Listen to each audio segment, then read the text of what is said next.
Paddy versus Ilia. Is that the fight to make? I mean, if Ilia gets through Charles, do you reserve Paddy for him? Do you have Paddy do anything in between? Do you make Paddy the backup fighter for the very night of Charles versus Topuria? It's an interesting question. I mean, they've thrown such a remarkable, and this is when we talk about the dominoes, guys. We talk about the dominoes, and when one piece falls and they all go down, it really is incredible. We're still reeling from some of the announcements that Dana made, and it wasn't just the fights that Dana put together. It's what do we do with some of the players of the pieces that Dana didn't do anything with. I don't know that anybody is going to sign off for weight on Paddy. You have a monetizable box office superstar who has got fans on 2 different continents, and who, by the way, is coming off, even if it was over a year ago, but a knee injury that sidelined him for 11 months. It's just not at the point in his career where he's going to be interested in taking long breaks. I can't think of a matchup for Paddy that would be worse of a matchup for Paddy than Arman Tsarukyan. And I'm not picking Tsarukyan right now, but I would tell you I need a good minute to break down a reason to not ride with Tsarukyan on that. I do think that Justin Gaethje versus Paddy is maybe a more perfect fight. The hard time of avoiding Tsarukyan and going with Gaethje is if you go with Tsarukyan, now you just made a number 1 contenders match. Whoever wins, however that fight goes, the winner draws into the world champion. If you did it with Gaethje taking on Paddy, it wouldn't necessarily be a number 1 contenders match. What's good for the goose might not be good for the gander. And I'm just saying that, like, those are things to think about. And that's just with that one announcement. What about 205 pounds? It's supposed to be a rematch. It's supposed to be Alex versus Big Unk. But when? Whatever happened to that match? That was supposed to be International Fight Weekend, and then that was supposed to go to Chicago. Then that was supposed to be... And while never getting clarity on that, we get a statement made at the very end. At the very end of this entire thing, Dana just sets down probably the biggest piece anybody wanted to hear about. And that is what's up with Tom and Jon.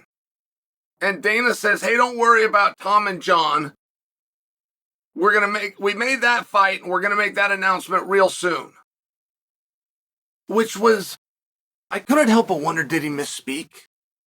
Did he mean we're working on making that fight, and we're going to give you an announcement on it real soon, and the words just came out backwards? The words came out, we made that fight, we're going to speak on it real soon. And so it did create a lot of confusion. The UFC, by rumor of today, things can always change, but of today, and one thing that they were hoping we, the community, would learn from last week's press conference is no more champ.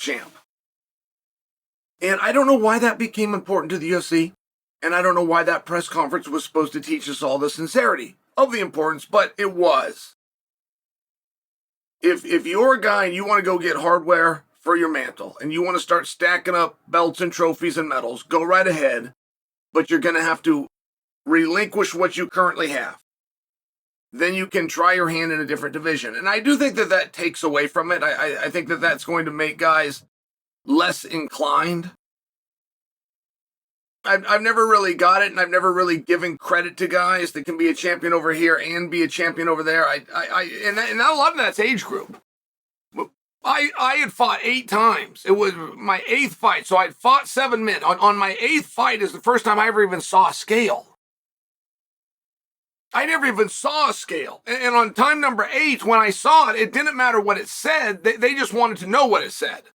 It wouldn't change the fact that you were taking on the opponent that you've already agreed to compete with. So if you can win a couple of divisions here, win this championship, and go over here for guys from my age range, it doesn't mean as much. Who's the best? Who can beat up more people than anybody else trying to beat up people at the same time?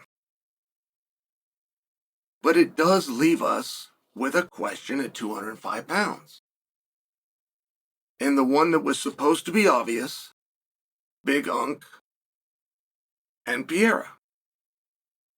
The one that when we got to the post-fight press conference and John Morgan asked the same question that he asked at every post-fight press conference, which is, what do you do next?